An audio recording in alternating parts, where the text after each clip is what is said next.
Todavía el signo. Ahí sí, ya. A ver si llega alguien más. Entonces, aquí tenemos unas cuantas páginas eran. Ya, es un tema, la patología hematolinfática también es una interesante división de la patología. Y aquí hay que hacer un alcance en que en la escuela anglosajona, pathology o patología se divide en dos grandes áreas. La patología anatómica o morfológica, que es la que hacemos nosotros, donde estudiamos básicamente células y tejidos y órganos, por un lado, y por otro lado está la patología clínica, que es en el fondo medicina de laboratorio. Es como bioquímica, inmunología y otros áreas del conocimiento aplicados al diagnóstico. Bueno, el estudio de los fluidos orgánicos y corporales es un gran componente hoy en día del análisis de un paciente, donde destacan los estudios de la sangre, tanto de sus elementos figurados como de su parte electrolítica y bioquímica desde muchos puntos de vista, inmunológico, de lípidos, de metabolitos y muchísimas cosas más.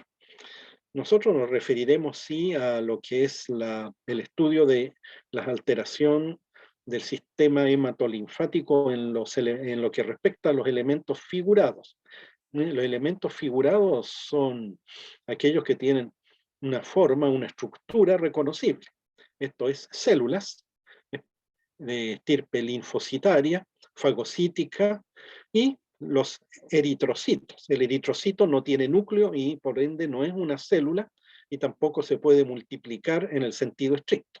También tenemos las plaquetas, que son fragmentos de megacariocitos. Bueno, tanto los elementos de la serie roja, eritroides, hematíes, glóbulos rojos, como leucocitos, glóbulos blancos, también llamados o leucocitos, se forman de precursores normalmente en la médula ósea que está en la zona interna del hueso, ahí donde hay trabéculas de hueso esponjoso, ahí residen, especialmente en el tronco. Y este tejido, la médula, es la encargada de producir los elementos señalados, como eritrocitos, granulocitos, o polimorfonucleares, monocitos, mononucleares, y en menor grado linfocitos, ya que los linfocitos proceden generalmente del ganglio.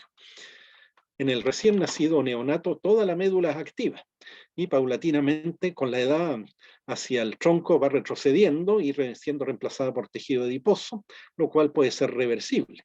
En la vida fetal, el hígado y vaso tienen actividad hematopoyética y la pierden después del nacimiento, pero en algunos casos anormales la podrían recuperar. ¿Cómo está hecha la médula?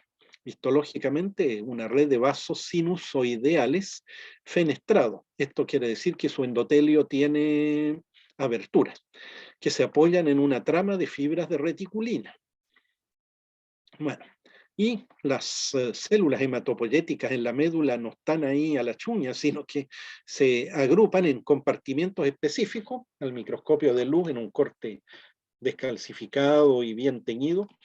Podemos ver las distintas fases de maduración. Generalmente se agrupan en ciertas áreas y están en evolución, por lo tanto vemos un cuadro muy variado. También hay fagocitos que eliminan restos y acumulan, almacenan fierro. Y según la edad, adipocitos. Bueno, el enfoque que se da al tema de hoy día es analizarlo por las líneas celulares. Bueno, la línea entonces de los eritrocitos o eritropoyesis se altera generalmente por una reducción de la masa total de eritrocitos, lo cual se denomina anemia. Anemia literalmente significa falta de sangre, Bueno, uno se puede morir de anemia aguda si le cortan una arteria importante y uno muere desangrado por falta de sangre. Pero acá nos referimos a una baja más allá de lo aceptable de la masa eritrocítica circulante total. Podemos tener varias causas de esta reducción. Una de ellas es la aplasia medular. Esto es distinto a las malformaciones porque no es congénito. Y tenemos aquí anemias que se denominan de tipo aplásico y se debe a factores como drogas, venenos, fenómenos alérgicos, fenómenos idiopáticos, que todo ello alteran o destruyen las células precursoras o tronco pluripotencial con pérdida de su descendencia. Aquí en esta figura vemos los adipocitos, una trabécula ósea, y si uno mira las células ve que son muy pocas y están como inactivas. Bueno, esto podría comprometer a la línea eritrocítica, a la línea granulocitaria o de los megacariocitos, pero en la panmieloptisis se comprometen las tres líneas principales. Bueno, entonces a uno le pueden matar las células precursoras algunos medicamentos, venenos. La quimioterapia intensa hace algo así en un tratamiento, pero también uno puede tener algo autoinmune o una causa oscura. Y esto requeriría, si no responde a factores estimulantes, transfusiones, un trasplante medular en la solución, lo cual no siempre es fácil. Por el otro lado tenemos por hiperplasia. Poliglobulia es un incremento generalmente reactivo de los eritrocitos y de la hemoglobina que contienen. Esto está mediado por una hormona, la eritropoyetina. Bueno, esto se ve en el incremento de eritrocitos, es como una adaptación a la hipoxia por altura. Si alguien se va a trabajar desde en el norte de Iquique a una mina a 4.000 metros de altura, bueno, va a aumentar para aprovechar mejor el poco oxígeno, sus eritrocitos y su hemoglobina. Entonces sería adaptativo. Otro problema es que igual uno puede tener falta de oxígeno en la sangre por una enfermedad pulmonar o cardíaca. Entonces lo que se ve en la médula, una hiperplasia de la serie roja y reducción de los adipocitos y además hiperemia de los órganos. Bueno, también tenemos una hiperplasia secundaria anemia, ya sea por un gran sangramiento, mucha pérdida de sangre, por una mayor destrucción de los eritrocitos, por alteraciones en la multiplicación y maduración de los elementos precursores, podemos ver una hiperplasia, la eritropoiesis, de grado variable según el caso. Bueno, hay que recordar de que nuestros eritrocitos duran 120 días y luego son destruidos en el vaso. Por lo tanto, se están renovando constantemente y si interferimos con la renovación, hay anemia. Bueno, teníamos como concepto, en primer lugar, la anemia por pérdida de sangre, sea aguda, por un trauma de un vaso, o crónica, condiciones que causan sangramientos pequeños, pero mantenidos en el tiempo. Por ejemplo, hemos dicho, hay una enfermedad inflamatoria intestinal, una metrorragia persistente, ginecológico. Bueno, pero una cosa es perder sangre así visiblemente, pero si nuestros eritrocitos se destruyen más rápido que lo normal y en mayor medida, vamos a hablar de anemia hemolítica por la destrucción. Puede que se destruyan en mayor proporción los eritrocitos por una anomalía intrínseca, y hablamos ahí de anemia hemolítica corpuscular, debido por alteraciones a nivel de la membrana celular, alteraciones enzimáticas o una molécula de hemoglobina normal, en forma generalmente hereditaria. Un ejemplo es la esferocitosis. Hay que recordar que el eritrocito parece más una sopaipilla ahí que a una pelota, y si son redondos se destruyen aceleradamente. Esa es una anomalía. Anemia a células falciformes, en que tienen una forma de media luna, los eritrocitos propios de afrodescendientes. Pero también puede ser adquirida la hemoglobinuria paroxismal nocturna. Bueno, esto es muy variado, pero uno puede ya razonar de que aquí la mayor destrucción es porque los eritrocitos son anormales. Ahora, por causa extrínseca, extracorpuscular, están las debidas a fenómenos mediados por anticuerpos. Una reacción transfusional, que el grupo sanguíneo no coincide con el del receptor y se produce una destrucción. La eritroblastosis fetal es por una incompatibilidad, feto con el antígeno RH positivo, madre negativa, la madre sensibilizada le tira anticuerpos y los anticuerpos le destruyen los eritrocitos al niño al nacer. También pueden formar uno mismo anticuerpos contra sus eritrocitos. Otra causa es trauma de los eritrocitos en el púrpura trombótico, trombocitopénico o en las prótesis artificiales de válvula cardíaca, en que, bueno, nada sustituye aquí a la naturaleza. El abrir y cerrar de la válvula inevitablemente va destruyendo eritrocitos. La malaria como enfermedad infecciosa, el plomo, una hiperactividad destructiva del vaso o hiperesplenismo, todo esto configura la ocurrencia de una anemia hemolítica del tipo extracorpuscular. Entonces aquí a veces la culpa es del eritrocito y otras veces del portador. Bueno, pero también podemos tener alteración a nivel de la formación por trastornos de la proliferación y de la maduración de las células tronco. Aquí destacan las anemias aplásicas y asociadas a insuficiencia renal, desórdenes endocrinológicos. Bueno, aquí destacan las anemias megaloblásticas, de blastos muy grandes, por carencia de vitamina B12, la llamada anemia perniciosa, y de ácido fólico. El ácido fólico hoy en día se le agrega a la harina y está en el pan. Y la mayor causa de anemia perniciosa es la gastritis crónica atrófica, porque la mucosa gástrica ahí falla en el factor intrínseco para absorber la vitamina B12. Entonces hay que inyectársela al paciente. Bueno, ¿qué se produce? Que en vez de ver eritrocitos normales, vemos de ellos y sus precursores de aspecto inmaduro y gigante. También la síntesis de hemoglobina puede dar por sus alteraciones cuadros como anemia ferropénica por falta de fierro y las talasemias. Las últimas pueden basarse en un defecto hereditario genético homo o heterocigótico con diferente gravedad. Finalmente hay causas multifactoriales o desconocidas, infecciones crónicas, desórdenes autoinmunes crónicos y neoplasia maligna. Los pacientes con cánceres más o menos avanzados, prácticamente todos tienen anemia. En la clínica son más frecuentes en la práctica la falta de fierro y en la secundaria enfermedades crónicas y por carencia. Acá vemos una foto muy chiquitita de una anemia megaloblástica, pero si no conocemos la normalidad, bueno,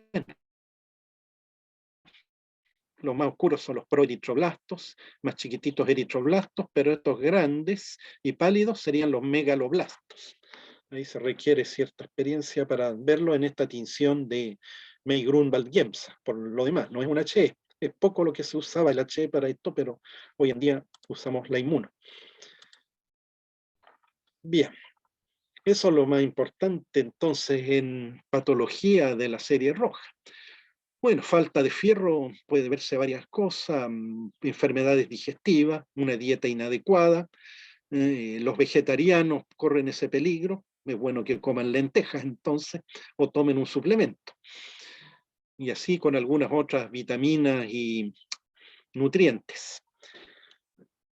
Y entonces podemos tener anemias ferropénicas, anemias extracorpusculares o por malformación del eritrocito o de alteraciones de la hemoglobina, y ahí se requiere, bueno, analizar los eritrocitos al microscopio, ver su contenido de hemoglobina y también pesquisar algunos otros elementos como anticuerpos. Bien, en cuanto ahora a la granulopoiesis, se refiere a la línea que produce los granulocitos. Los linfocitos acá no importan mucho. Bueno, leucopenia es la escasez de leucocitos, el tener pocos de ellos, especialmente polimorfonucleares neutrófilos. Por lo tanto, hablamos de neutropenia o, en un caso muy grave, agranulocitosis. Puede verse una menor producción o una producción ineficiente que logran madurar muy pocos o están alterados, o bien a una alteración con destrucción más acelerada. En primer caso, estaríamos dentro de una anemia aplásica, junto con la anemia afectando la eritropoyesis y los trombocitos, o también en leucemias, en linfoma, combinado o aislado al dañarse la producción de precursores granulocíticos, por ejemplo, bajo la acción de ciertas drogas. Bueno, en otros ambientes, los anglosajones, la dipirona o metamizol es muy frecuente que produzca agranulocitosis. En cambio, acá no es nada habitual. También las anemias megaloblásticas, por falta de ácido fólico o vitamina B12, determinan formación de precursores anormales que se destruirían en la misma médula sin salir. En el segundo caso se dan fenómenos idiopáticos inmunológicos asociados a cuadros específicos como el síndrome de Felty y la exposición a droga, el hiperesplenismo y un consumo elevado de granulocitos, una inflamación crónica supurativa, por ejemplo, un absceso crónico, con fístula, que ahí van granulocitos a combatir las bacterias, pero por alguna razón la infección no logra ser controlada, entonces se van agotando. Los casos más significativos se ven en relación a uso de fármacos, destacando los alquilantes, que son, y antimetabolitos que se usan para tratar el cáncer, quimioterapia. Dado el alto recambio de células medulares, esto es predecible, ya que estos medicamentos interfieren en la proliferación celular. Por otro lado, algunos sujetos son muy susceptibles al uso de drogas como aminopirina, cloranfenicol, sulfonamida, clorpromacina y fenilbutazona, que es un antiinflamatorio, con supresión de los precursores de granulocitos o bien destrucción de granulocitos maduros mediante un mecanismo inmunológico parecido al de ciertas anemias hemolíticas.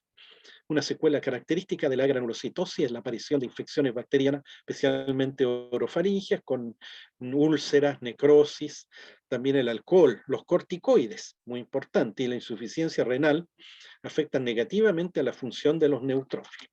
Bueno, esta es una granulocitosis y se ve necrosis, restos rosados y algunos precursores y otros tan necróticos, despoblada la médula.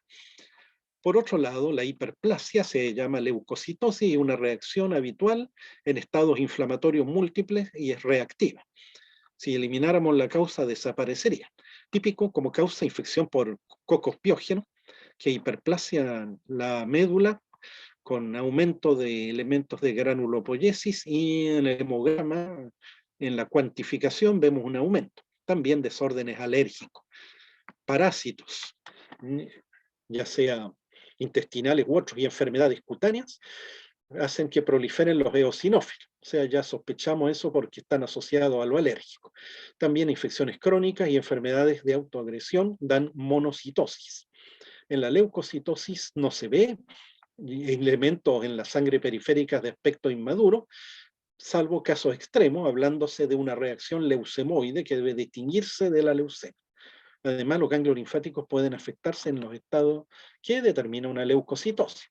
Bueno, lo que pasa es que es como en la guerra, cuando los soldados adultos se acaban, bueno, empezaron a mandar a adolescentes a combatir. Acá es lo mismo. Si se nos acaban los neutrófilos ya maduritos con su típico núcleo segmentado, vamos a encontrar leucocitos neutrófilos que tienen un núcleo ovalado o semilunar, que son los inmaduros.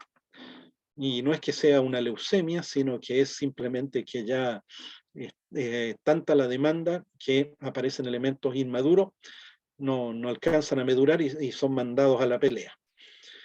Bueno, y las leucemias, que quiere decir sangre blanquecina, son desórdenes neoplásicos de los leucocitos y están caracterizados por la proliferación de elementos monoclonales, o sea, todos descienden de una sola célula precursora, con grado variable de inmadurez y atipía, y la proliferación es en la médula, en principio. Pero los elementos neoplásicos se ven en la sangre circulante en diferente magnitud y podemos ver una o más líneas celulares. Se han identificado algunos agentes relacionados con su génesis como radiación ionizante, radioterapia, accidentes nucleares, también virus que se relacionan a leucemia. Eso es muy típico en los gatos, leucemia felina por un virus. Alteraciones genéticas, síndrome de Down, trisomía 21, son propensos. El benzol, parte de la benzina, de reactivo de hidrocarburos aromáticos policíclicos, son de cuidado. Se han eliminado, entiendo yo, de los laboratorios. Y de nuevo, las drogas antineoplásicas, que es una paradoja, que algo que pretende curar una neoplasia nos produzca otra. Bueno, todas las causas y las leucemias tienen en común la sustitución de los elementos normales de la médula por elementos neoplásicos, con reducción evidente de los elementos maduros. Entonces vamos a encontrar poquitos eritrocitos, pocos granulocitos y pocas plaquetas y megacariocitos. Bueno, si esto es significativo, ya pasa de cierto nivel la escasez de elementos funcionales maduros, vamos a tener anemia. Entonces el paciente está pálido, su hemoglobina baja, se cansan, en fin, leucopenia, falta de granulocitos, propenso a infecciones, a tener úlceras y infecciones de diverso tipo en la zona oral y en otras partes. Y trombopenia, falta de plaquetas, redunda entonces también en hemorragia, típico infección o hemorragia, si no se tratan, llevan a la muerte. Podemos clasificar las leucemias según ya sea el curso clínico, rápida evolución y proliferación acelerada, leucemia aguda, proliferación lenta, en fin, crónica. O también según la línea celular afectada y el grado de maduración. Entonces tenemos leucemias mieloides, agudas y crónicas, y linfáticas o linfocíticas agudas y crónicas, y se subdividen en varios tipos.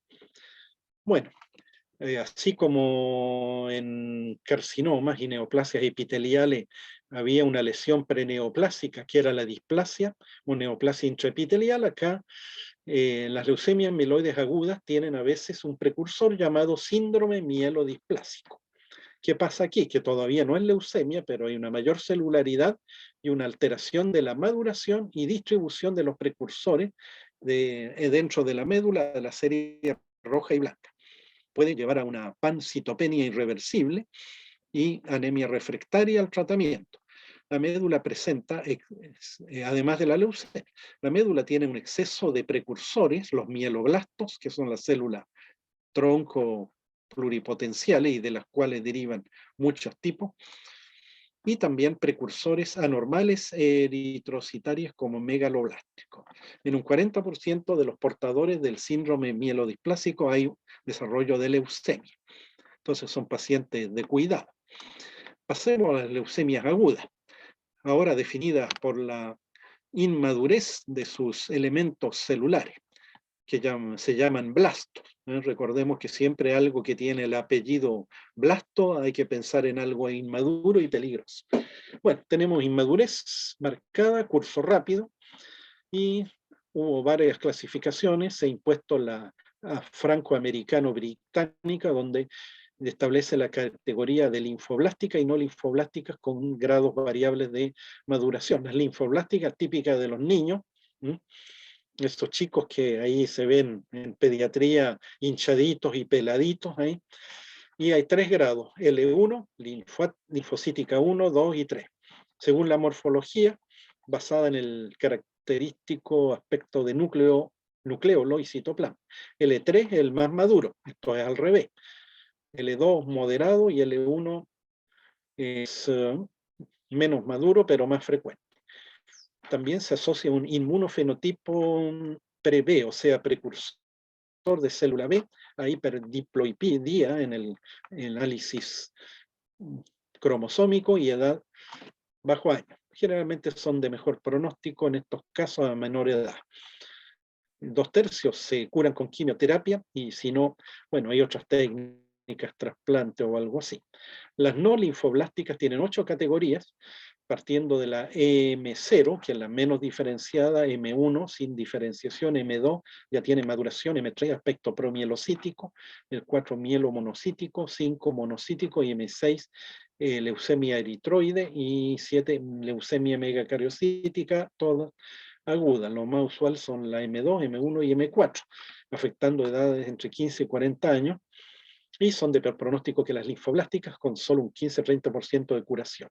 La anomalía de cromosoma 11 y la translocación entre los cromosomas 9 y 22 conforman el llamado cromosoma de Filadelfia. Este marcador se asocia a mala evolución. Se está extendiendo el trasplante medular, pero es complejo y costoso y a veces hallar un donante. Bueno, no crean que se trasplanta ahí un hueso entero o algo así, sino que consiste en aspirar médula de un paciente sano, y al paciente, tras una intensa radio y quimioterapia, se le inyecta de alguna manera estas células en el hueso que van ahí a colonizarlo y a reemplazar la célula preexistente. Bueno, aquí tenemos entonces imágenes. 4 representa la leucemia linfoblástica y esta otra más polimorfa. Bueno, pero es mieloide. Notable ahí el aspecto que hay. Antiguamente se usaba mucho mielograma, que es un citológico de médula del esternón, extendido y teñido con IEMSA, y veían las células, qué gránulos presentaba, cómo se teñía, los hematólogos. Pero esto me parece que son cortes histológicos de médula. Y en realidad hoy en día es necesario los marcadores inmunohistoquímicos. Pasando a los crónicos, tenemos leucemias mieloides crónicas y linfocítica crónica. La mieloide crónica se incluye en día dentro del concepto de desorden mieloproliferativo. La mieloide crónica es el 15 a 20% de las leucemias, destacando pique en la cuarta y quinta década de la vida, son de adulto. Corresponde a la transformación neoplásica y expansión clonal de una célula tronco pluripotente que puede diferenciar a múltiples líneas, como la mieloide, o sea, granulocítica, eritroide, de eritrocitos, megacariocíticos y aún linfocítica. Predomina el tipo granulocítico, que es el más común, y el 90% de los casos presenta la mutación del cromosoma de Filadelfia. Bueno, aquí vamos a encontrar el elemento con el núcleo lobulado múltiple de megacariocito, otros que tengan citoplasma granular como granulocito, y los más chiquititos serían eritroides. Bueno, salvo que se haga alguien un chequeo y le pidan un hemograma, generalmente las pacientes consultan cuando ya llevan mucho tiempo con una sensación vaga. A veces los niños tienen a menudo fiebre, infecciones, fatigabilidad, el adulto también algo similar. Y sobre todo la leucemia mieloide vamos a encontrar una gran esplenomegalia, un vaso enorme vemos aquí.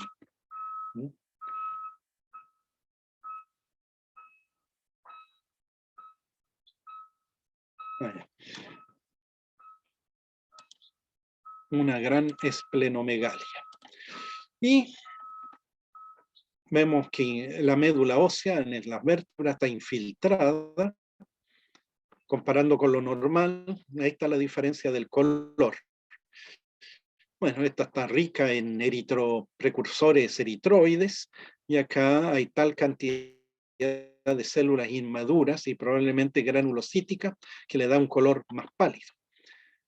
Bien, esto puede mantenerse en un curso relativamente lento, pero tras unos 3 años, la mitad de los pacientes cae en una fase acelerada, con creciente anemia y plaquetopenia, ya no responde a las drogas, a los quimioterapéuticos, y finalmente una agudización muy manifiesta llamada crisis blástica en que proliferan los blastos.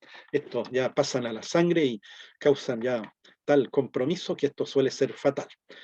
Bueno, la sobrevida es de unos 3-4 años de la leucemia mieloide, planteándose como opción terapéutica al trasplante medular. O sea, matar el tejido medular que uno tiene, aislarlo, porque uno está ahí a merced de cualquier infección, y trasplantarle una médula sana. Bueno, eso es un cuadro como bastante espectacular.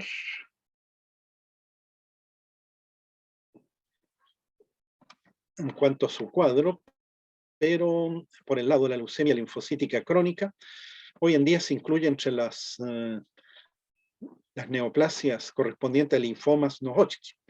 Esta leucemia es de curso lento, indolente, y presenta proliferación de linfocitos de tipo B relativamente maduros.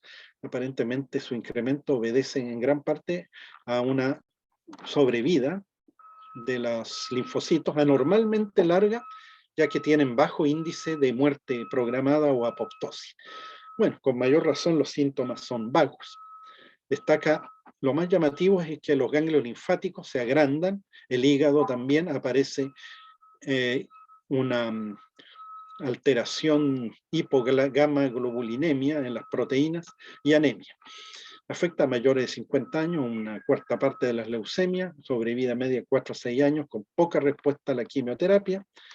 Y vemos acá un tejido hepático cuyos espacios portales están infiltrados por elementos linfocitarios pequeños. No son blastos aquí, sino que células monoclonales linfocitarias. Una forma especial de leucemia crónica es la de células velludas, poco frecuente y propia de hombres mayores, y expresan marcadores de linfocitos B, se asocian a monocitos, plasmocélulas.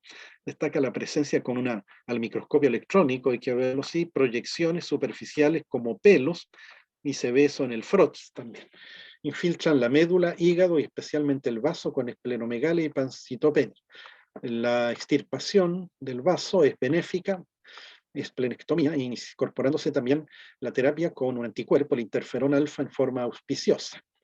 Bueno, de todo esto hay que decir que con la biología molecular tenemos más chances de tratamiento y de alargar la sobrevida. Eso en cuanto a las leucemias. Los mieloproliferativos son desórdenes que incluyen, ya vista lo que ya vimos, pero también está la policitemia vera, la trombocitemia esencial y la metaplasia mieloide con mielofibrosis. La policitemia vera o verdadera se asocia a proliferación excesiva de elementos de las tres series de la hematopoiesis, pero predomina la eritroide. Independiente de la hormona eritroproyetina o de alguna razón que la explique, y obedece a que hay una transformación neoplásica de una célula tronco pluripotente. La sangre es hiperviscosa, propensión a la trombosis con infarto secundario. Los órganos están congestivos y agrandados, hay hepatomegalia y desórdenes hemorrágicos. Aparecen mayores de 60 años, especialmente hombres, y sin terapia fatal.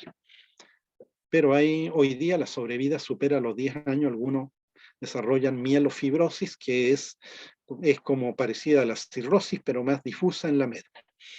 La trombocitemia esencial es muy poco frecuente, caracterizada por un aumento de megacariocitos y plaquetas. Eso requiere ahí correlacionar la histología con el hemograma, de todas maneras. Y es más interesante la metaplasia mieloide con mielofibrosis. Hay una proliferación de elementos mieloides, especialmente en el vaso, mientras que la médula va tornándose hipocelular, pierde elementos y se torna fibrosa debido a que fibroblastos no neoplásicos son estimulados por un factor de crecimiento. Bueno, podría ser derivado de las plaquetas o algo así. Este factor se asocia a diversos desórdenes como leucemia mieloide crónica, policitemia vera, pero puede aparecer sin un cuadro previo. Y ahí se habla de mielofibrosis idiopática. Aquí jugarían un rol importante alteraciones de los megacariocitos y clínicamente se ven mayores de 60 años, presentando esplenomegalia, eritrocitos en lágrima, plaquetas anormales y reducidas y anemia. La evolución es variable y los pacientes están expuestos a infección, trombosis y hemorragia, pero también pueden pasar a una leucemia mieloide aguda con todos sus riesgos. Bueno, no son casos muy frecuentes de todas formas. Otros elementos que tenemos son discrasias. Y discrasia es un término que se usa para referirnos a algunos desórdenes que van más allá o no calzan en el término neoplasia. Discrasia de células plasmáticas y desórdenes asociados. Son un grupo de desórdenes que en muchos casos se comportan en la práctica como una neoplasia maligna y tienen en común la expansión de un solo clon de células que secretan inmunoglobulina y se eleva en el plasma un tipo específico de esta o sus fragmentos. O sea, producen un solo tipo. Estas células son de línea B, se pueden homologar a los linfomas no Hodgkin, pero tienen la diferencia de secretar inmunoglobulina y comprometen más la médula que a los ganglios. El mieloma múltiple o mieloma plasmocelular es lo más importante y consiste en, como dice su nombre, múltiples, numerosas masas tumorales de células plasmáticas, con madurez variable, dispersas en el sistema esquelético, especialmente en columna vertebral, cráneo y costillo. A rayos se ven lesiones líticas, destrucción ósea.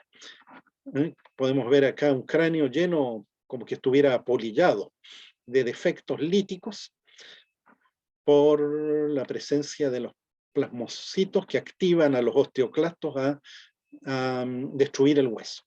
Preferentemente en edad 50-60 años, síntomas dolorosos, fractura patológica con un pequeño trauma.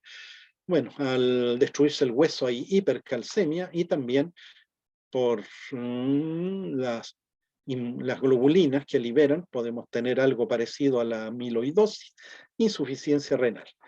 Esto se relaciona al efecto de las cadenas ligeras de inmunoglobulinas que se excretan en la orina o proteína de Baines-Jones y amiloidosis secundaria. Se puede ya sospechar esto en el estudio bioquímico de orina y sangre. Y también con otras técnicas muy, para ustedes vale la pena comentar el tópico del rojo Congo. El rojo Congo es un colorante inocuo que se puede inyectar al paciente en la sangre y medir su concentración en la sangre inicial y después de un tiempo. Si la concentración bajaba rápido, quiere decir que se quedó pegado a las células neoplásicas. Y eso ya orienta, pero también lo podemos aplicar, como se verá, a la biopsia, y donde hay amiloide, ahí marca y muestra, si ustedes recuerdan, la birefringencia dicroica. Bueno, además hay anemia, falta de eritrocitos, leucopenia, de leucocitos con susceptibilidad a infección. La quimioterapia ha mejorado la sobrevida, pero en promedio de 3 años, dependiendo de la extensión del proceso tumoral.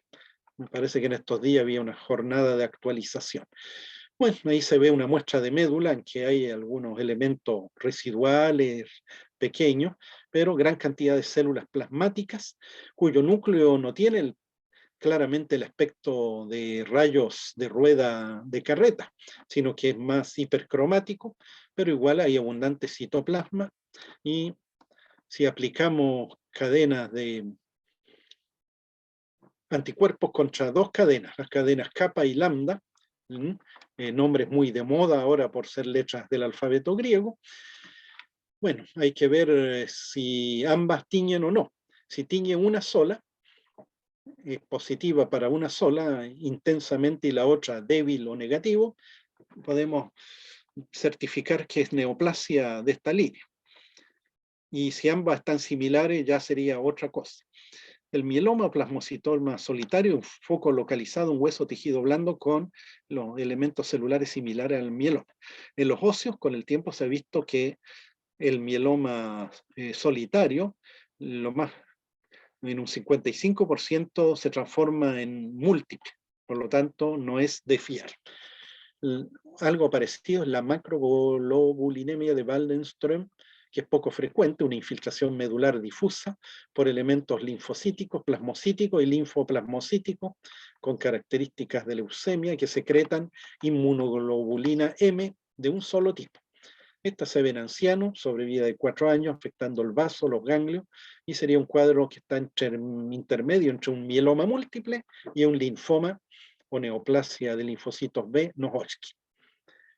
Bueno, y muchas veces el paciente de mieloma no lo ve el hematólogo, sino que va al traumatólogo, o al reumatólogo por el dolor de hueso o por una fractura, o tal vez tenga ya problemas renales. Bueno, y lo primero es hacer una radiografía de donde duele y si uno ve esto, una biopsia. Y luego la inmuno nos dirá si es monoclonal o no, y con eso pasamos a la terapia. Bueno, no nos ofrecieron aquí antes le había puesto un esquema de la médula, pero bueno, pasaremos a los ganglios. Ganglios linfáticos son, recordando su histología, estructuras con carácter de filtros biológicos y que se ubican en las vías que drenan la linfa de los tejidos y órganos y pueden estar a nivel del subcutáneo, por ejemplo, la axila, la ingle, la rodilla, o bien en cavidades corporales, el ganglio del cístico de la vesícula, ganglios del mediastino o del ilio pulmonar. Los ganglios son como un poroto, ovalado o en forma de riñón, y con un ilio parecido al riñón, donde entran vasos sanguíneos y salen linfáticos eferentes. Por la periferia llegan los vasos aferentes que traen la linfa de los tejidos, que desembocan en una estructura llamada seno marginal ubicada debajo de la cápsula. Este seno se ramifica en el parénquima en una especie como de sinusoides, como del hígado, y el parénquima tiene un área llamada corteza periférica, donde están los folículos linfáticos, poblado por los linfocitos B, y donde se reproduce. Y estos están vinculados a la inmunidad por anticuerpos o humoral. Mientras que en la zona más central o medular, llamada también paracortical, predominan las células T a cargo de la inmunidad celular, mediante células natural killer y otras. El esquema de la figura 12 ahí muestra la estructura que tiene un ganglio normal. Su seno marginal, acá una arteria lo irriga y se reparte en la corteza, drena por una vena, y ahí están los centros germinales de los folículos linfáticos, debajo de la cápsula, y hay trabéculas de estroma. Bueno, y la linfa es filtrada por el parénquima, y ahí las células van destruyendo bacterias y otros elementos, hongos, y finalmente, ya sea mediante anticuerpos o mediante actividad celular, también hay fagocitos, macrófagos, y la linfa filtrada sale por el vaso eferente, y todo esto va hacia grandes colectores que desembocan por el conducto torácico en la vena cava. Normalmente los ganglios están ahí que uno no los siente, ¿eh? Pero pueden presentar cambios que llaman la atención. En primer lugar, podemos tener alteraciones funcionales como inmunodeficiencia. Rara vez es congénita. Los niños que tienen en una burbuja, que nacen con una falla en sus gamma globulinas por un trastorno de sus células B o fallas del timo. El timo es un órgano que está detrás del esternón, muy prominente en niños y adolescentes, con células del sistema T, donde ahí se forman los linfocitos T y se educan, es como el prekinder de los linfocitos T, y a veces el timo falla y no forma bien los elementos de la línea T. Pero también podemos tener una combinación de inmunodeficiencia humoral y celular, con varios cuadros ahí. Bueno, pero uno puede fallarle la inmunidad en forma adquirida por causa exógena. Bueno, está la desnutrición severa, virus como el VIH, neoplasias, tratamientos, radiaciones, corticoides, bajan las defensas los corticoides, así que no son para cualquier cosa. Y las drogas inmunosupresoras, nos dan inmunodeficiencia. Los ganglios pueden tener hiperplasias, generalmente inespecíficas y reactivas, que puede afectar a un ganglio o un grupo, cervical o axilar, o a todos, difuso. Generalmente ante una noxa persistente, como presencia de infección bacteriana. Por ejemplo, faringoamigdalitis bacteriana va a afectar a los ganglios del cuello. O también una neoplasia que tienen drenaje linfático al grupo de ganglios en cuestión. Ejemplo, cáncer de mama, ganglio axilar. Parece que el cáncer libera mediadores que estimulan al ganglio a reaccionar. En la sífilis o lues y artritis reumatoide puede verse hiperplasia ganglionar generalizada por el desarreglo inmunológico. Bueno, suelen estar agrandados los ganglios, la corteza muestra folículos grandes, folículos celulares, centros germinales activados con cuerpos tingibles, que son cuerpos apoptóticos, y le da un aspecto granular y proliferan las células B. Bueno, ahí tenemos un ganglio hiperplástico con los tremendos folículos y un gran centro germinal. Eso es de una diapositiva de una colección de los años 50, pero está muy bonita. Mientras que acá tenemos sinusoides, que son los vasos que unen el seno marginal con el vaso aferente, con gran cantidad de fagocitos, la llamada cistiocitosis sinusoideal. Bueno, y en este centro folicular tenemos expresión inmunohistoquímica para el marcador BCL2. Es útil ya que no marca las células dentro de los folículos y permite distinguir un linfoma folicular. En la hiperplasia marca la periferia del folículo y en el linfoma marca el interior, el centro. Los sinusoides muestran proliferación de células con aspecto histiocítico, la hiperplasia sinusal, que está a la derecha, y estos fenómenos, bueno, la intensidad varía en su proporción según el tipo de respuesta inmune. Y además, en casos crónicos podemos ver muchas plasmocélulas, plasmocitosis.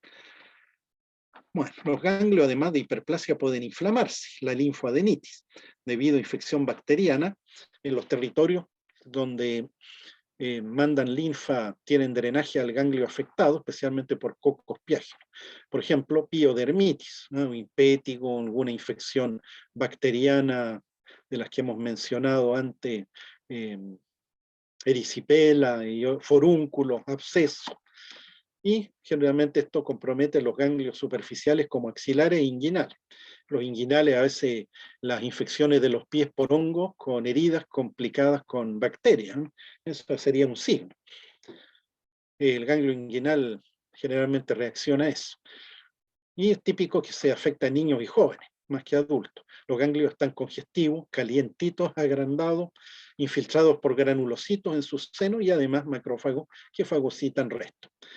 Puede formarse un absceso con fístula, eso es lo que se llamaba escrófula, me parece, antes, que drenaba al exterior el pus del ganglio.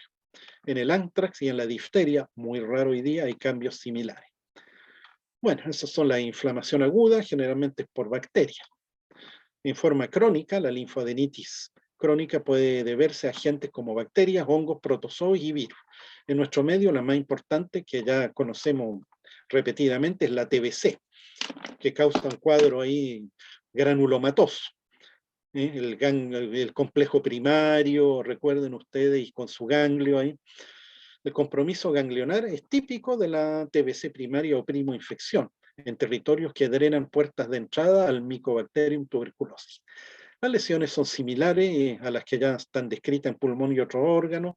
Entonces son los granulomas o tubérculos con necrosis gaseosa central, las células epitelioideas rodeando esto y presencia de células multinucleadas de Langhans y en la periferia linfocitos. La necrosis puede ser muy extensa, pero lo curioso es que es rara en inmunodeprimidos. Dado que otras infecciones y cuadros presentan lesión similar, ahí tenemos que recurrir para nosotros a la histoquímica o al PCR para identificar el agente causal. La vacunación BCG puede en algunos casos provocar la formación de granulomas y necrosis con aumento del volumen ganglionar. Esa vacunación se le pone a los niños en el hombro Entonces el ganglio puede ser axilar generalmente, que hace lo mismo que una TBC, pero queda ahí nomás. Bueno, ese es los múltiples granulomas con sus células gigantes, necrosis coagulativa de caseificación y linfocitos por afuera. Bueno, a veces llega un ganglio alterado y piensan que es un linfoma, como sospecha, y ha salido una TBC o algo así. Bueno, conocemos ahora que podemos tener granulomas en el intestino por varios agentes, entre ellos la yersinia. Y es causal la yersinia que se produzcan lesiones granulomatosas en los ganglios mesentéricos, ya sea la yersinia pseudotuberculosa, que imita la TBC, o la enterocolítica. Esto a menudo simula una apendicitis. Los ganglios, como del mesenterio, están agrandados con necrosis, abscesos, hiperplasia folicular.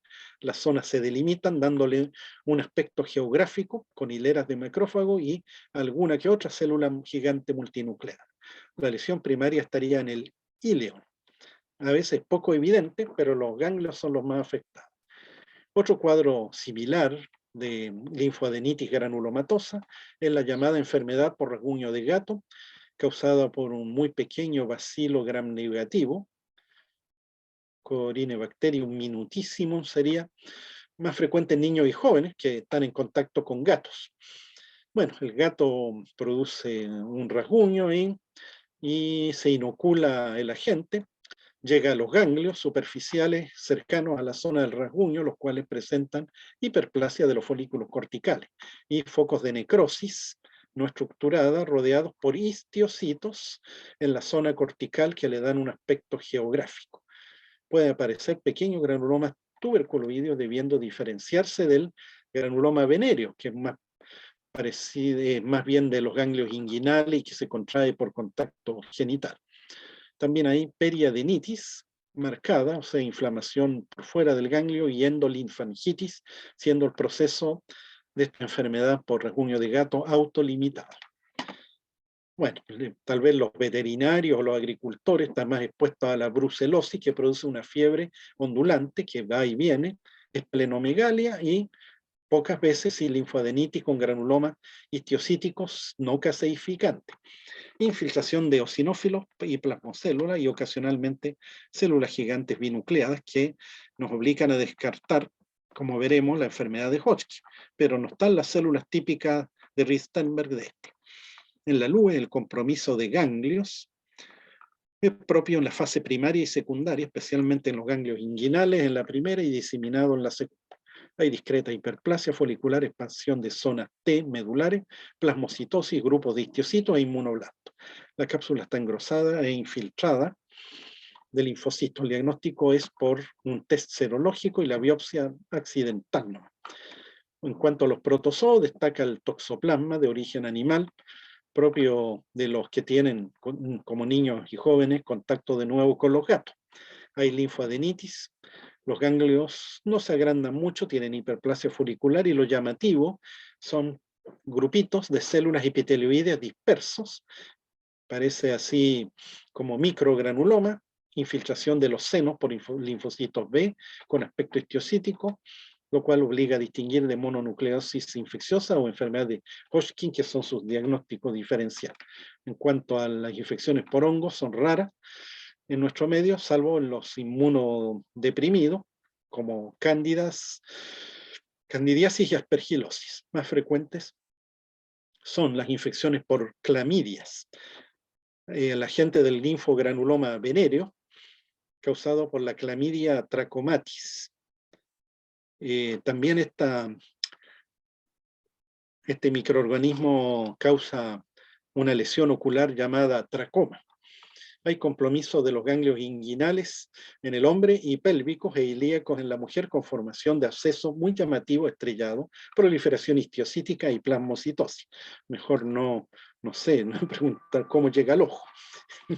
Respecto a los virus, destacan los virus herpes, el agente causal de la mononucleosis infecciosa, la enfermedad del beso, que se transmite por ese contacto, y los retrovirus HTLV1, tipo 1 y 2. El virus de Epstein-Barr, causante de la mononucleosis, se asocia también al linfoma de Burkitt, del cual se hablará un poco más adelante. Bueno, en la mononucleosis infecciosa es típico que afecte a jóvenes con fiebre, células mononucleares en la sangre circulante, pero el curso suele ser benigno. En el ganglio, expansión de las células T, aparecen inmunoblastos, que son células grandes, ovaladas, con un tremendo nucleolo en forma dispersa. La zona cortical no reacciona mucho, los senos tienen muchas células de aspecto estiocítico. Puede semejar un cuadro de leucemia o enfermedad de Hodgkin, que es su diferencial. En general, las linfadenitis virales suelen ser difíciles de interpretar basándonos solo en la histología. Finalmente, cabe nombrar la linfadenitis necrotizante de Kikuchi, causa desconocida. Como dice su nombre, hay áreas necróticas, pero sin llegada de granulocito, que están rodeadas de histocitos y con una hiperplasia de células T. Y el otro ejemplo de lesión rara es la sarcoidosis. Vemos granulomas sin necrosis en las zonas T, y hay células gigantes multinucleadas que presentan cuerpos de inclusión, como un asterisco, el cuerpo asteroide o conchoide. Se desconoce el agente etiológico y puede haber compromiso localizado o generalizado, como en otros órganos, hígado y otros. Los ganglios regionales intestinales pueden presentar granulomas en caso de enfermedad de Crohn del intestino ya tratada. Bien, los ganglios ahora tienen neoplasias primarias y secundarias. Las secundarias son las metástasis. Las primarias son los linfomas, que consisten en enfermedad proliferativa de carácter maligno, en grado variable, con muchos tipos morfológicos de diferente comportamiento, lo cual ha dificultado su clasificación y manejo. Se han propuesto varias clasificaciones, buscando que sean objetivas, reproducibles y de valor pronóstico. Bueno, ha habido varias de ellas a lo largo del tiempo y de varias escuelas. Entiendo que ahora se usa la de la OMS o clasificación real, por su sigla. Bueno, pero hay dos grandes categorías fundamentales aquí. Los linfomas de Hodgkin y los de no Hodgkin. ¿Quién fue Hodgkin? Thomas Hodgkin era un médico inglés que autopsió y estudió los tejidos de muertos con linfoma y encontró unas células muy llamativas, especialmente en los ganglios, que veremos. Y los no Hodgkin son los que no cumplen con los elementos para incluirlos en esa categoría. Bueno, los linfomas de Hodgkin hoy en día no son los más habituales. Sus causas aún inciertas. Se plantea que habría una transformación de elementos linfocitarios T. Suelen comprometer en primera instancia los ganglios, generalmente un grupo, cervical o mediastínico, pero pueden extenderse a cualquier órgano. Predomina los hombres, promedio de gente joven, 32 años, y hay otro pic en los adultos mayores. Los ganglios ahora se agrandan, pero no hay dolor. También puede haber fiebre, prurito, picazón, baja de peso dudosa. Bueno, aquí se ven ganglios cervicales, gran cantidad de ellos como masas tumorales a ambos lados y al corte. Si bien tienen antracosis, el aspecto es más pálido y suculento, más carnoso que lo habitual. La histopatología ahora es variable, pero lo típico y necesario para el diagnóstico es encontrar unas células grandes, ovaladas, ya sean mononucleares, llamadas de Hodgkin, o multinucleares, de Reed-Sternberg, que son las proliferantes. Tiene citoplasma amplio, núcleo grande ovalado, con un núcleo prominente, pero acidófilo, o sea, eosinófilo. En las células de Reed-Sternberg, que suelen ser habitualmente binucleadas, en espejo los núcleos están lado a lado en forma simétrica, por lo que se habla de células en espejo o en cara de lechuza. Si bien hay variantes, estas células son características y necesarias para el diagnóstico, pero requerimos otros elementos, ya que también se dan en otros linfomas. Aquí es útil la inmuno, porque va a marcar elementos como el CD20 y el PAC5, pero marca suave. Y las células grandes, Reed-Sternberg o de Hodgkin, expresan el CD15 y el CD30. En su transformación, estudios moleculares han hallado relación en ciertos casos con una infección por el virus Epstein-Barr, sería predisponente. Y además encontramos una población variable de eosinófilos, plasmacélulas, linfocitos maduros y neutrófilos. Ahí tenemos una célula de Reed-Sternberg, que aparecen una cara de búho de lechuza con núcleos grandes y un nucleolo acidófilo prominente. Es como simétrica o en espejo. Puede haber alrededor de ella un halo vacío y vamos a encontrar una combinación de otras células que son acompañantes o reactivas. De acuerdo al aspecto y proporción relativa de estos elementos, hay 5 subtipos que se adoptaron en una conferencia de RAI y que se actualizó. Y lo importante es que podrían reflejar la respuesta del paciente a la neoplasia. Tenemos en primer lugar el predominio linfocitario nodular.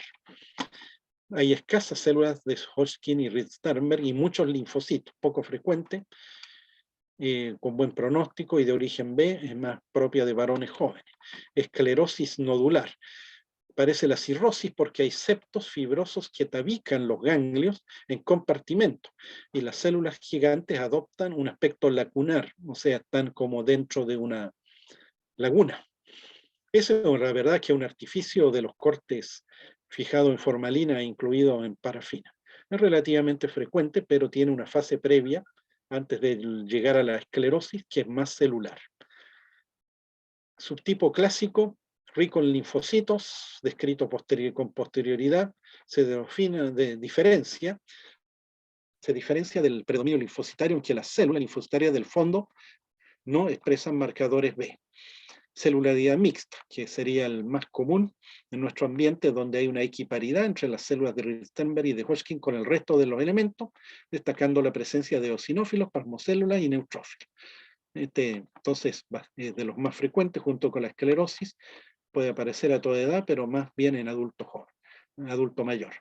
Y el último tipo de depresión linfocitaria presenta escasez de linfocito y abundante célula gigante. Puede ser hipocelular o hipercelular con célula típica de Reed-Sternberg, propio de anciano y con el peor pronóstico. Bueno, ahí teníamos en la figura 22 en la celularidad mixta, células de Reed-Sternberg, de Hodgkin y bastantes otros elementos linfocitarios, plasmocitarios, mientras que en la depresión es como que han desaparecido las células, los elementos multinucleados son muy bizarros y hay incluso necrosis. En Estados Unidos predomina la esclerosis nodular, especialmente en mujeres jóvenes, en ganglios de cuello y del tórax. Sigue celularidad mixta, que en nuestro caso es el más habitual, tiende a ser más diseminada y en hombres. El predominio linfocitario es raro, pero con mejor pronóstico. Finalmente, la depresión linfocitaria, que es la menos común, afecta a hombres mayores, curso agresivo y solo 5% sobrevivida a 10 años, diagnosticándose en estadios 3 y 4. El pronóstico también depende de la etipificación o estadiaje según el esquema de Ann Arbor, y que aplica a todo tipo de linfoma. Tenemos 4 estadios que podemos subdividir en A, paciente asintomático, o B, con síntomas generales como fiebre, sudor nocturno y baja de peso, más allá de un 10% del peso sin causa explicable. En estadios 1 y 2, la sobrevida a 5 años del 90% y cae a 5 años un 60-70% para los estadios 3B y 4B. Con radio y quimioterapia también se ha descrito neoplasia que aparece post-tratamiento como leucemia, cáncer pulmonar y linfoma no Hodgkin, entre otros. Entonces tenemos ahí unos 5 subtipos, pero todos tienen que tener la célula característica y el panel de inmunohistoquímica compatible. Linfoma no Hodgkin son el resto de linfomas que nos reúnen los elementos propios de la enfermedad o linfoma de Hodgkin y pueden comprometer igualmente a ganglios y otros tejidos. Acá vemos una aorta con ganglios paraórticos tumorales. Aquí está la aorta y alrededor gran cantidad de ganglios retroperitoneales, blanquecinos. Es típico que se dice que tienen cara o aspecto de carne de pescado. Bueno, la gran mayoría, 90%, se origina en linfocitos B y solo un 10% en linfocitos T o células natural killer. Y podemos diferenciar los linfomas no Hodgkin si son de células precursoras o de células maduras. En 2/3, la ubicación es a nivel de ganglio o nodal y el resto en el tubo digestivo, en la médula, el vaso, la piel y otros tejidos. El primer grupo de células precursoras corresponde al linfoma de tipo o que llevan el apellido blástico, linfoblástico, derivado de los estadios o etapas más tempranos de linfocitos T y B de la médula ósea y en el timo. Estos linfomas son más frecuentes en niños, pero se han visto en adultos. En su mayoría presentan presencia de células neoplásicas en la sangre periférica, llamada leucemización, con linfoblastos, y carecen de receptores antigénicos superficiales funcionantes, característica la presencia del marcador TDT en la inmunohistoquímica, muy útil para nosotros. Los linfomas de línea T precursores afectan al timo, dando tumores en el mediastino, mientras que los B son más de sangre, médula y ganglio. En cuanto a los linfomas maduros de línea B, mencionamos el linfoma B de célula pequeña / leucemia linfática crónica, porque serían como más o menos lo mismo. Clínicamente hay adenopatías linfáticas, ganglios alterados y compromiso medular, con infiltrado de elementos linfoides o células pequeñas dispuestas en pseudofolículos o centros de proliferación. La tasa de proliferación es baja, el curso indolente, pero tienen compromiso casi de regla de sangre periférica. A la inmunohistoquímica expresan CD5, CD20 y CD23. Bueno, este linfoma es propio de los jubilados para arriba, con poca reducción de esperanza de vida. O sea, tienen más chance de morirse de quizás que otra cosa propia de la edad antes que de este linfoma. Bueno, el pronóstico se asocia, sin embargo, a nuevos hallazgos a nivel de citogenética. El pronóstico empeora cuando hay mayor compromiso medular, mayor número de ganglios afectados y hepatosplenomegalia. Las deleciones de la proteína supresora de tumores del P53 o del brazo largo del cromosoma 11q suelen darse en enfermedad que no responde a la terapia. El curso es claramente peor si los receptores de inmunoglobulina no tienen mutación respecto a los que presentan mutación de tipo somático. Bueno, ahí la palabra la da entonces los estudios especiales. Linfoma folicular representa un 25% de casos nuevos de linfoma no Hodgkin, esencialmente a nivel de ganglio, y obedecerían una translocación T1418 que lleva a una sobreexposición del gen BCL2, un proto-oncogen que es fuertemente antiapoptótico. De hecho, lo vemos en las células que han perdido, al transformarse en neoplásicas, han perdido la capacidad de hacer apoptosis y no se muere. Entonces se han inmortalizado. Este protooncogen prolonga la sobrevida clonal de células tumorales, pero se requieren otras alteraciones para gatillar la enfermedad. El linfoma folicular presenta esta estructura característica con patrón de invasión del crecimiento del tejido periganglionar, folículas, pero que no tienen los cuerpos tingibles como en la hiperplasia, y el BCL2 marca el folículo y zona perifolicular, no solo la corona periférica. Mientras que en la hiperplasia folicular reactiva, la zona perifolicular está negativa y positiva en la parte periférica. El marcador KI67 es mayor que en linfoma, también permite ahí darle un grado, y si tiene elementos plásticos más allá de cierta proporción, podemos distinguirlo en linfoma folicular de alto o bajo grado. Clínicamente se presentan como linfoadenitis localizada, luego generalizada, especialmente en área retroperitoneal y en mujeres. En 20% de casos hay progresión desde un linfoma más bien indolente a uno de tipo difuso y de células grandes, incluso al diagnóstico inicial. Bien, linfoma de célula del manto. Corresponde a células con elementos de línea linfocitaria B de la zona del manto o del centro folicular, o sea, de su periferia. Se ha visto que ahí hay una translocación balanceada en cromosomas 11-14, por lo cual el gen de la ciclina de 1 del cromosoma 11 se sobreespesa. Sus células tienen un inmunofenotipo característico con positividad para la ciclina D1, el CD5 y CD20. Y clínicamente compromete en su mayoría el anillo de Waldeyer, que incluye amígdalas, adenoides y folículos linfáticos de la orofaringe y rinofaringe.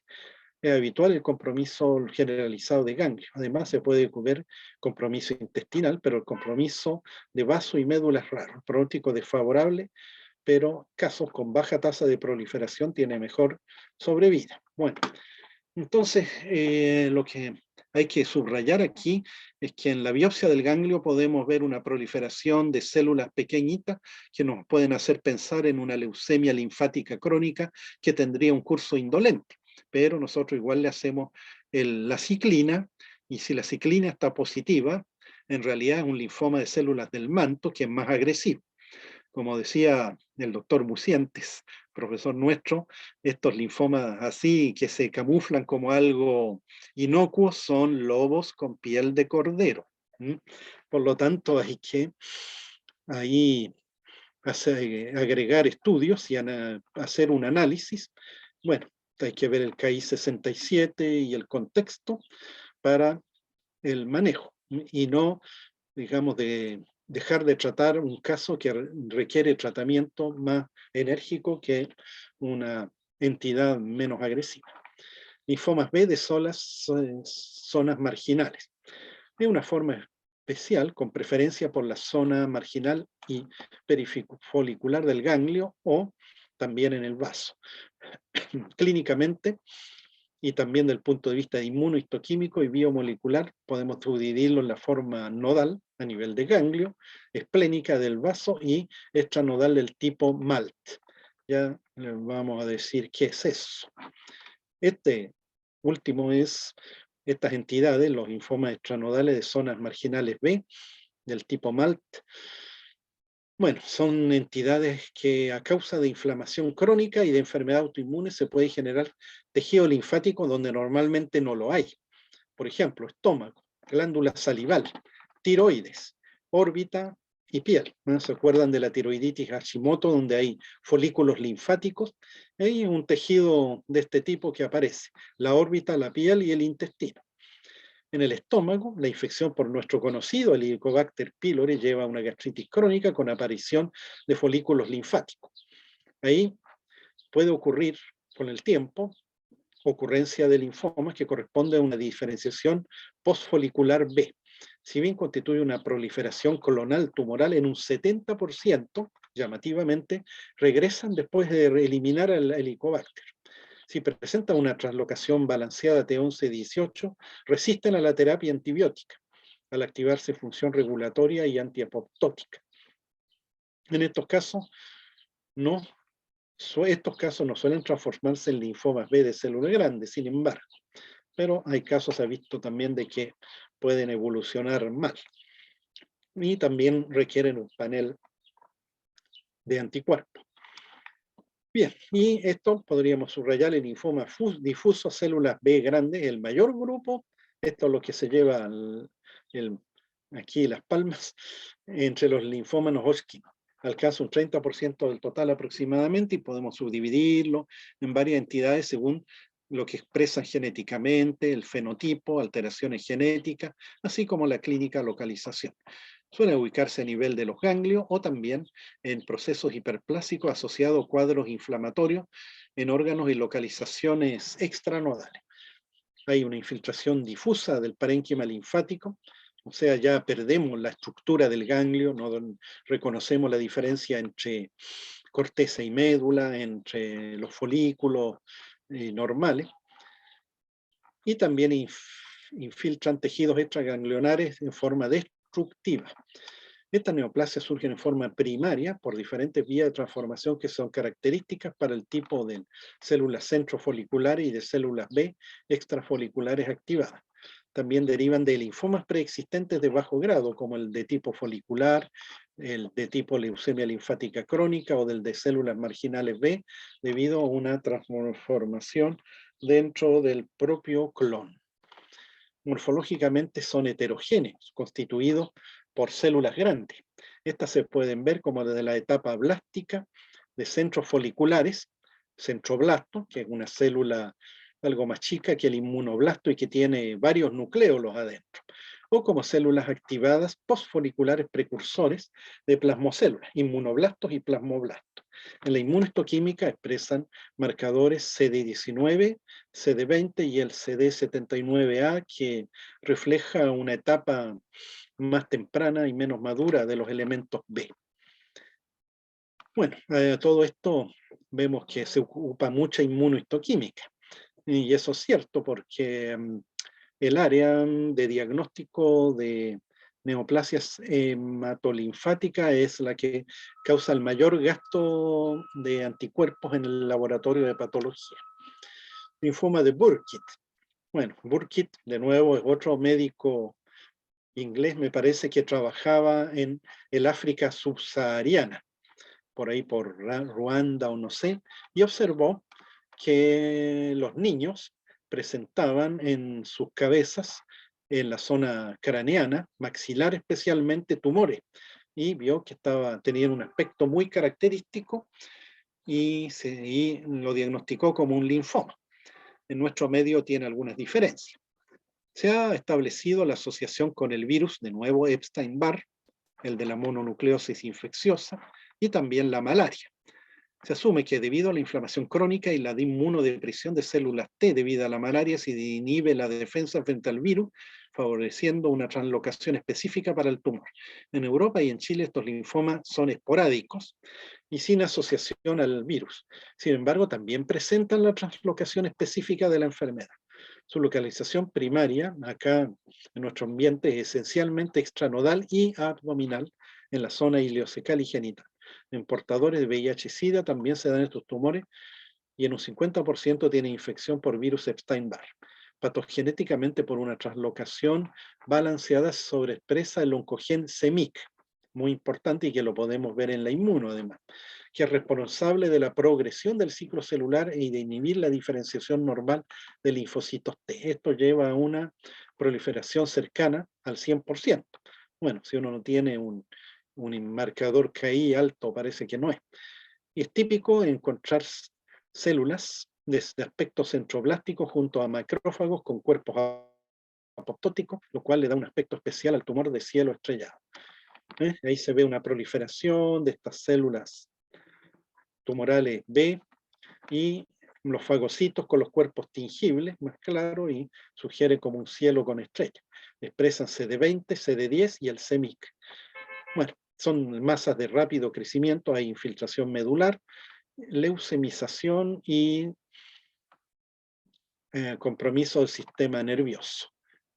Bueno, no da para ver bien los centroblastos, pero ese aspecto ya es muy llamativo. Linfomas ahora de línea T, periféricos, son más frecuentes en lugares como el lejano oriente. En occidente son más raros.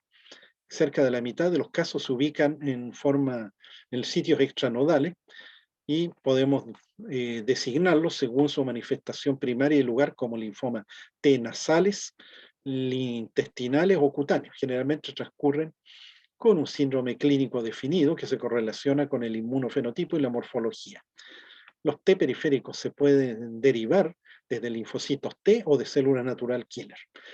El cuadro histológico es muy variable. En los ganglios el infiltrado tumoral se inicia especialmente en la zona paracortical T del órgano.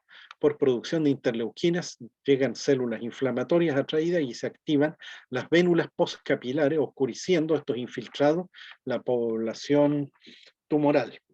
Bueno, hay una proliferación ahí de elementos vasculares y de células inflamatorias que como que disimulan o oscurecen la población neoplásica.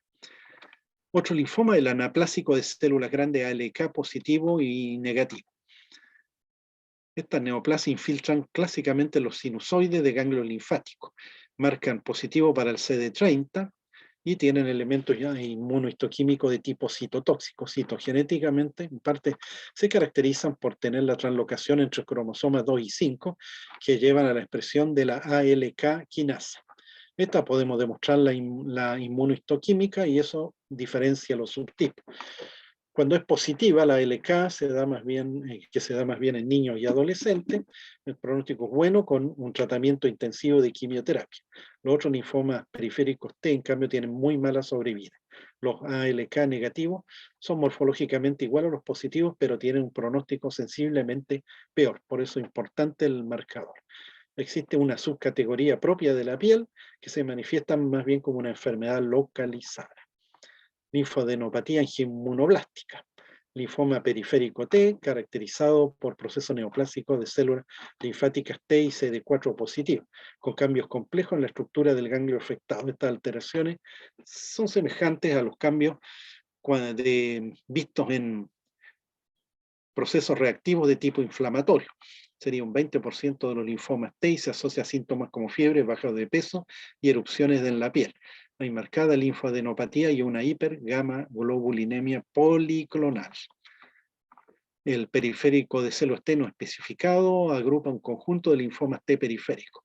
Abarca varias neoplasias heterogéneas que representan diversos estadios de diferenciación de linfocitos periféricos T o células natural killer. Acá no cabe analizarla en detalle y su pronóstico muestra una rápida progresión. La edad, el defecto inmune asociado y las citoquinas e interleuquinas producidas por el tumor influyen en el cuadro clínico. Así tienen síntomas de tipo B como sudor nocturno, fiebre y baja de peso. Linfoma intestinal de células T con o sin enteropatía está incluido aquí porque pertenece a esta línea. A menudo se originan en el marco de una enteropatía de hipersensibilidad al gluten o enfermedad celíaca, en sujetos predispuestos, no todos. Afectan el intestino delgado con múltiples focos, curso agresivo y riesgo de perforación de la masa tumoral. La micosis fungoide y síndrome de Sézary, muy brevemente mencionado, pero son linfomas muy especiales que son de la piel o comprometen de regla la piel y tienen en un 25% de los casos elementos circulantes en la sangre, lo cual constituye el síndrome de Sézary. El curso es lento, la sobrevida es 7 o 9 años y aquí se identifican células T que tienen que estar en una proporción muy definida. Se le hace en realidad un panel de CD3, CD4 y CD7 y CD8 y CD43 para ver el compromiso y distribución. La leucemia y linfoma T del adulto es causado por el virus HTLV1, típico de zonas de Japón y el Caribe, con lesiones de piel, linfoadenomegalia generalizada, hepatoesplenomegalia y un curso agresivo de alta letalidad. Hay que recordar que los linfomas no Hodgkin en algún momento pueden diseminarse y dar un cuadro muy similar a una leucemia en ciertos casos. Bueno, siguiendo con lo del ganglio, destacan las metástasis de carcinoma, pero también el melanoma y algunas sarcomas pueden tener diseminación por vía linfática. Generalmente se comprometen los ganglios de la región donde asienta el tumor primario, pero se ha descrito casos donde se pasó un pueblo el carcinoma y afectó un grupo más alejado, metástasis saltatoria. En general, el diagnóstico es fácil porque se reproducen con un grado variable de similitud las características del tumor primario. Aquí ayudan los marcadores específicos para ciertas localizaciones. Por ejemplo, antígeno prostático específico para carcinoma prostático, tiroglobulina, carcinoma tiroideo. Y los otros marcadores suelen ser más o menos de valor relativo en forma individual, debiendo aplicarse en un panel para tener una aproximación del origen del proceso. En la figura vemos un melanoma con metástasis del ganglio y dándole la pigmentación pardo-negruzca. Bueno, hoy en día hay otros marcadores más como el GATA3 para cáncer de mama, CDX2 para cáncer de colon. Bueno, y en la tercera etapa, los desórdenes del sistema retículo histiocytario, que está íntimamente relacionado con el hemolinfático. Mencionaremos la histiocitosis, que es un concepto muy amplio para diversos desórdenes de los histiocitos y o macrófagos. En el ganglio ya se describió la histiocitosis reactiva de los senos, que es una lesión benigna, pero también tenemos cuadros proliferativos con elementos neoplásicos. destacando aquí la histiocitosis de células de Langerhans, que es esa célula, un tipo especial de histiocito normalmente visto en la piel y en los ganglios. Si estas neoplasias se incluían en el concepto antiguo de histiocitosis X, por ser de causa y naturaleza oscura, X. Igual que rayos X, no se sabía todavía su real naturaleza. Bueno, la histiocitosis de células de Langerhans son entidades propias de la infancia y hay 3 formas de presentación clínica, pero la histología es similar en todas ellas. Lo característico es la proliferación de elementos histiocíticos de núcleo riñonado, expresan proteína S100 y antígeno CD1A mezclado con granulocitos, con eosinófilos, neutrófilos, linfocitos, plasmocélulas, células fagocíticas, células espumosas y multinucleadas. Bueno, acá se ven muchos eosinófilos, con un citoplasma fucsia, y las demás células de fondo, con un núcleo ovalado, son los histiocitos de Langerhans. A la microscopía electrónica tiene una estructura muy típica llamada cuerpos de Birbeck, como una raqueta de tenis, se parece. Bueno, formas clínicas que tenemos, la enfermedad de Lederer-Siebe, propio del lactante, afecta en forma diseminada los ganglios, también la piel, vaso, hueso y pulmones, cursa con fiebre, anemia, baja de peso y tiene una sobrevida con quimioterapia a 5 años de 50%, si no es fatal. Enfermedad de Hand-Schüller-Christian, caracterizada por lesiones de la bóveda craneana líticas, o sea, destrucción ósea, diabetes insípida con poliuria por compromiso de hipotálamo y exoftalmo, ojos prominentes, lo cual forma una tríada clínica característica con compromiso tumoral multifocal y curso variable. Y finalmente el granuloma eosinófilo, que es una lesión solitaria, localizada, rica en eosinófilos, propio de hueso y tejido blando, en forma solitaria. Pueden mejorarse solo o basta su resección y tiene muy pocos síntomas. La histiocitosis maligna, un concepto ya decadente, que en realidad más bien correspondería a formas de linfomas no Hodgkin de alto grado, que al expresar algunos caracteres histiocíticos se les incluyó acá, pero son entidades muy infrecuentes. Y el vaso es un gran olvidado, un órgano silencioso que está ahí en el hipocondrio izquierdo. Bueno, para el sistema circulatorio es un filtro, igual que los ganglios en relación al sistema linfático, elimina células desgastadas y elementos extraños. Pesa 150 gramos, mide 12 por 7 por 3 cm, aunque yo diría que en Chile es un poco más chico. Revestido por una fina cápsula. Es parecido en forma a un riñón con un hilio, parénquima rico en arteriolas, rodeada de linfocitos T, con folículos linfáticos B a intervalos formando la pulpa esplénica o pulpa blanca, que alterna con la pulpa roja, que es atravesada por senos vasculares fenestrados, rodeados de abundantes macrófagos dispuestos como un filtro esponjoso a través del cual parte de la sangre vuelve a las venas linfáticas. La función principal del vaso es eliminar elementos como eritrocitos viejos mediante la fagocitosis y además los eritrocitos anormales y leucocitos alterados. Además participa en la respuesta inmune atrapando y presentando antígenos, especialmente en la hematopoiesis extramedular. También es una reserva de eritrocitos y plaquetas. Puede estar ausente en forma congénita, asplenia, ya sea algo aislado, pero suele asociarse a múltiples malformaciones. Otro hecho más frecuente es que encontrar pequeños focos de tejido esplénico ectópico o vasos supernumerarios, que son hallazgos accidentales. Bueno, el vaso agrandado o esplenomegalia expresa o es la manifestación de varias entidades o desórdenes. Se manifiesta por dolor, pesadez abdominal.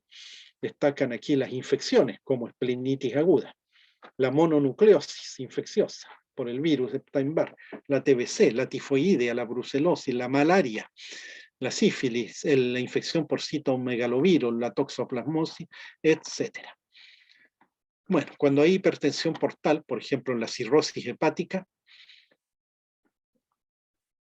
cuando hay trombosis venosa e insuficiencia cardíaca, hay congestión pasiva y se agranda en estas situaciones. Como ya se vio, diversas neoplasias hemolinfáticas pueden comprometerlo, como leucemia, linfoma, histiocitosis, mieloma múltiple. También se agranda en la anemia hemolítica y en el púrpura trombocitopénico. Ahí vemos en la figura también un vaso con leucemia mieloide para comparar el tamaño normal y el vaso con leucemia.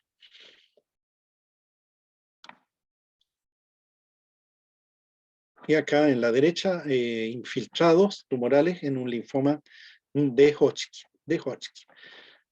Debemos agregar que la leucemia de células velludas, tricoleucemia, es un gran causante de esplenomegalia, ya están descritas, y bien se desconoce del origen de la tricoleucemia, hay una mutación del oncogen BRAF. Bueno, el curso es crónico en adulto mayor y con pancitopenia. Y no podemos olvidar enfermedades de acumulación como la enfermedad de Gaucher, la amiloidosis y mucopolisacaridosis pueden causar esplenomegalia, y otros desórdenes de tipo inflamatorio autoinmune como la artritis reumatoide y el lupus eritematoso sistémico. Y finalmente mencionaremos parásitos como el quiste hidatídico y varias neoplasias primarias, pero poco frecuentes, pueden determinar esplenomegalia. El hiperesplenismo, que es como una hiperplasia del vaso, se asocia a la esplenomegalia determinando una pérdida normal de eritrocitos. Tendríamos una anemia hemolítica. También de pérdida de leucocitos y plaquetas con pancitopenia, y aquí es efectiva la resección del vaso o esplenectomía. Bueno, este es un vaso que tiene una cavidad quística que contiene las membranas del quiste hidatídico. Bueno, este es el estado larval de una parte del ciclo vital de la Taenia Echinococcus granulosos que habita el intestino del perro. Y bueno, los que tienen contacto estrecho con perros infectados y que no se lavan las manos después de tocarlo pueden sufrir esto.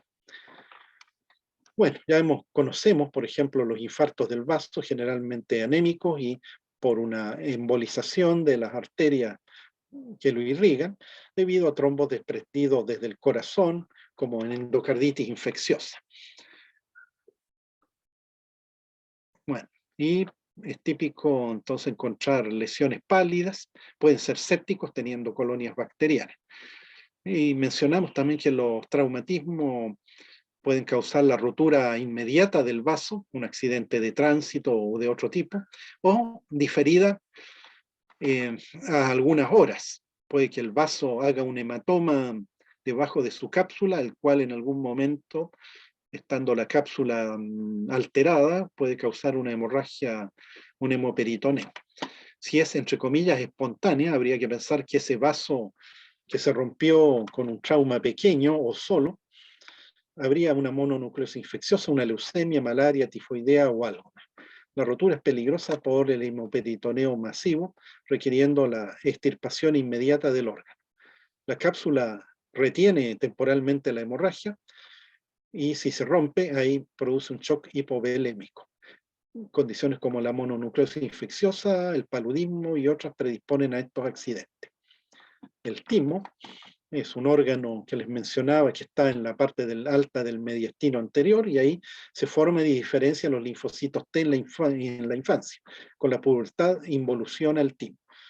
Tiene dos lóbulos con lobulillos que poseen una corteza rica de linfocitos T y la médula con elementos curiosamente epiteliales y unas estructuras que son como las perlas córneas llamadas cuerpos de Hassel. Congénitamente podríamos tener una hipoplasia congénita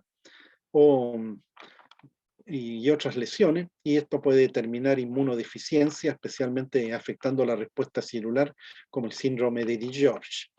En cuanto a neoplasia, el timo es proclive a desarrollar linfomas, como linfoblástico T, linfoma de Hodgkin y otros.